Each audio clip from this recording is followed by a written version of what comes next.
Welcome students. अब हम chapter 1 history को आगे से पढ़ेंगे। तो ये देखिए आपका नेक्स्ट क्वेश्चन क्या बनता है। The 1830s were the years of great economic hardships in Europe, give reasons. कि 1830 के आगे के जो साल थे वो यूरोप के लिए बहुत ज़्यादा हार्डशिप यानी बहुत ज़्यादा मुश्किलों वाले साल थे। उस टाइम पे आर्थिक स्थिति जो थी वो यूरोप की बिल्कुल ही ख़राब होती जा रही थी। तो हमें इसके रीजंस देने कि ऐसा क्यों हो रहा था। तो ये वो टाइम है जब यूरोप में जब फ्रांस में रेवोल्यूशन चल रहा था। तो देखिए सबसे पहले क्या क्या हुआ यूरोप में। Population explosion. There was a huge increase in population of Europe in the first half of 19th century. सबसे पहले तो 19th के सेंचुरी के फर्स्ट हाफ में यानी 1850 तक जो पॉपुलेशन है यूरोप में वो बहुत ज़्यादा बढ़ रही थी। अब पॉपुलेशन बढ़ती है तो क्या होता है, फूड शॉर्टेज हो जाती है। ठीक है, फूड शॉर्टेज होगी तो प्राइसेस राइज हो जाएंगे, अनएम्प्लॉयमेंट बढ़ जाएगी, ये सारी चीज़ें होती हैं। तो ये ही वो चीज़ें होती हैं जिससे हमें इकनॉमी में बहुत ज़्यादा मुश्किलों का सामना करना पड़ता है। और देखिए क्या हो रहा था, mass migration. People migrated from rural areas to cities और ओवर क्राउडेड स्लम्स। जो लोग थे वो अब रूरल एरिया को छोड़ के, क्योंकि देखिए रूरल एरिया में ज़्यादा कुछ जॉब नहीं बची होती हैं, जॉब नहीं होती हैं, तो लोग जो थे अब वो शहरों में आने लगे। ठीक है, और उनके पास पैसा तो होता नहीं है, तो वो लोग स्लम्स में यानी कि झुग्गी झोपड़ियों में रहने लग जाते हैं। फिर unemployment. Job seekers were more than the employment. अब लोग ज़्यादा हो गए थे, एम्प्लॉयमेंट कम थी, इतनी नौकरी नहीं थी, उससे ज़्यादा जो थे वो उससे ज़्यादा जॉब सीकर्स थे यानी कि लोग नौकरी करने वाले लोग थे। Stiff competition. Small producers faced competition due to import of British made goods. जो छोटे छोटे प्रोड्यूसर्स थे अब वो कंपटीशन फेस करने लग गए, क्योंकि अब जो गुड्स का इंपोर्ट था वो ब्रिटेन से होने लग गया था। High food prices. Bad harvest and high food prices led to revolts in towns and countries. क्योंकि फूड के प्राइसेस बढ़ गए तो, और अगर फसल की खेती ख़राब हो रही है या फूड के प्राइसेस हाई हो रहे हैं तो जिसके कारण लोगों ने शहरों में और देश में जो था वो रिवोल्ट यानी कि एक तरह से संघर्ष लड़ना शुरू कर दिया। इसका एग्जाम्पल है जैसे कि 1848 में पेरिस में और सिलेसिया में 1845 में फूड शॉर्टेज और अनएम्प्लॉयमेंट के कारण जो लोग थे वो रोड पर आ गए थे। ठीक है, विद्रोह करने के लिए। Dues and obligations. Peasants struggled under the obligations of dues where aristocracy enjoyed power. देखो एरिस्टोक्रेसी होती है यानी कि जहाँ पर अमीर लोगों का, कंजर्वेटिज्म लोगों का अभी भी राज चल रहा है, तो वहाँ पर पीजेंट्स को अभी भी ड्यूज़ भरने पड़ रहे थे। एक तो वहाँ पे अनएम्प्लॉयमेंट है, ऊपर से उन्हें अभी भी ड्यूज़ भरने पड़ रहे थे। तो ये सब चीज़ें जो थी वहाँ पर यूरोप के लिए इकोनॉमिकली बहुत ज़्यादा मुश्किल होती जा रही थी। नेक्स्ट क्वेश्चन है हमारा, what is meant by 1848 revolution of the liberals. ठीक है, 1848 में भी एक रेवोल्यूशन हुआ था, उसका क्या मतलब है। And what were the political, social and economic ideas supported by the liberals. और जो लिबरल्स थे उनके वो पॉलिटिकली उनके क्या सोच थी, सोशली क्या सोच थी और इकोनॉमिकली क्या सोच थी, ये सारी चीज़ें हमें इसमें एक्सप्लेन करनी है। तो देखिए जो 1848 रेवोल्यूशन था लिबरल्स का, वो मिडिल क्लास के जो लोग थे जो कि एजुकेटेड थे, ठीक है, वो यूरोप के अलग अलग पार्ट्स में उस रेवोल्यूशन को लड़ रहे थे। The 1848 revolution of liberals was led by the educated middle classes in various parts of Europe.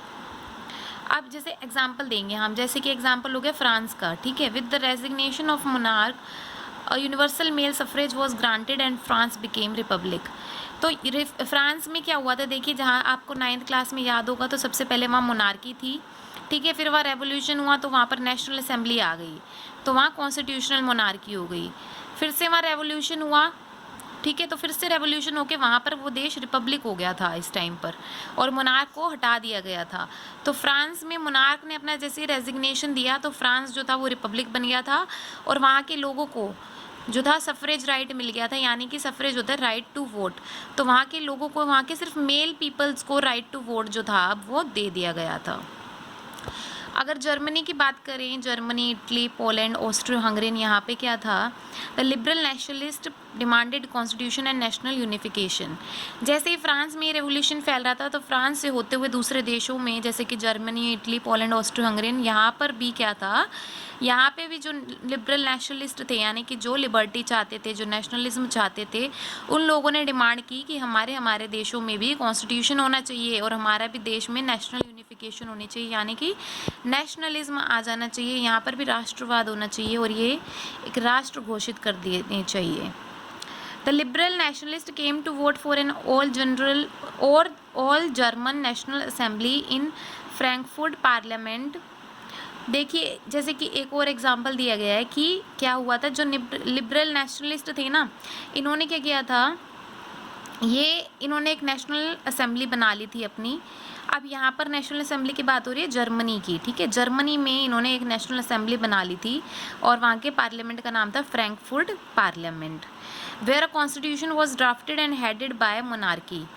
यानी कि जर्मनी में भी जैसे ही फ्रांस में हुआ था, पहले मोनार्की थी फिर कॉन्स्टिट्यूशनल मोनार्की थी, ऐसे ही जर्मनी में भी क्या हुआ, नेशनलिस्ट इकट्ठा हुआ सारे नेशनल असेंबली के लिए और उन्होंने भी एक कॉन्स्टिट्यूशन बनाया, ठीक है। और ऐसे ही कॉन्स्टिट्यूशन के साथ में वहाँ पर फिर मोनार्की भी उन्होंने रखी। But Friedrich Wilhelm four rejected the crown. जब मोनार्की के लिए उन्होंने जब उन्होंने ये पद, मोनार्की का पद फ्रेडरिक विल्हेम फोर को दिया तो उसने क्या किया, उसने वो पद लेने से अस्वीकार कर दिया। ही रिजेक्टेड द क्राउन, उसने मना कर दिया। एंड जॉइंड अदर मोनार्क्स, और उसने क्या किया, जो और राजा थे ना उनके साथ जाके हाथ मिला लिया। And assembly was forced to disband. जिस सब चीज़ों के कारण वहाँ पर जो था एक छोटा सा रिवोल्ट होने के कारण, इस तरह से चीज़ों का ऑपोजिट होने के कारण वो वहाँ पे जो असेंबली थी इसको बंद करने की घोषणा कर दी गई, ठीक है। तो अब हम कुछ वो आइडियाज़ थे जो लिबरल्स के, वो उसके बारे में देखते हैं। The idea supported by the liberals are, तो 3 आइडियाज़ थे, पॉलिटिकली, सोशली और इकोनॉमिकली। तो पॉलिटिकली लिबरल्स देखो क्या चाहते थे, politically the liberals wanted an end of autocracy. वो चाहते थे ये जो ऑटोक्रेसी है, ठीक है, जो ये खुद का राज चला रहे हैं, जो एरिस्टोक्रेट्स खुद का राज चला रहे हैं, जो अपर क्लासेस लोग हैं, उन सब का, अमीर लोग जो हैं उन सब का राज जो है वो ख़त्म हो जाए। जो उनको प्रिविलेजेस मिली हुई हैं, जो उनको ये प्रिविलेजेस आपने जैसे कि पहले पढ़ी थी 9th क्लास में, वही वाली सारी प्रिविलेजेस जो उन्हें मिली हुई हैं वो सब उनकी ख़त्म हो जाए। And wanted a parliamentary form of government, और वो ऐसी सरकार चाहते थे जिसका बेस जो है वो पार्लियामेंट से हो, ठीक है, पार्लियामेंट वहाँ पर बना हो, इस तरह की सरकार हो। अगर सोशली बात करें तो लिबरल्स की क्या सोच थी, socially the liberals laid stress on the abolition of discrimination based on birth. Socially liberals चाहते थे कि बर्थ से जो जन्म से अधिकार मिले हुए हैं या उसके बेस पे जो डिस्क्रिमिनेशन किया जा रहा है बाकी लोगों के साथ, कि एक पीसेंट है तो उसको अलग तरीके से ट्रीट किया जा रहा है, ठीक है, कोई मोनार्क है तो अलग तरीके से ट्रीट किया जा रहा है, ये सब चीज़ें जो थी वो चाहते थे बिल्कुल ख़त्म कर देनी चाहिए। अबोलिशन होता है ख़त्म करना और डिस्क्रिमिनेशन होता है जो भेदभाव किया जा रहा था, तो वो चाहते थे ये सब बिल्कुल ख़त्म ही हो जाना चाहिए। और इकोनॉमिकली क्या चाहते थे liberals, economically the liberals wanted security of private property. वो चाहते थे कि जो प्राइवेट प्रॉपर्टी हैं उस पर उनकी पूरी सिक्योरिटी हो, यानी कि उनसे प्राइवेट प्रॉपर्टी ना छीनी जाए, उन्हें फ्रीडम ऑफ मार्केट मिल जाए, ठीक है, मार्केट में, यानी कि किसी भी तरह के ट्रेड बैरियर्स ना हो, वो सब जो है हटा देने चाहिए। And abolition of restrictions on movement of goods and capital, और गुड्स और कैपिटल को यहाँ इधर से उधर पहुँचाने के लिए जो भी रिस्ट्रिक्शंस लगाई गई हैं वो सब भी ख़त्म हो जानी चाहिए। तो ये सब थे जो लिबरल्स चाहते थे कि इकोनॉमिकली, पॉलिटिकली, सोशली ये सब चीज़ें होनी चाहिए।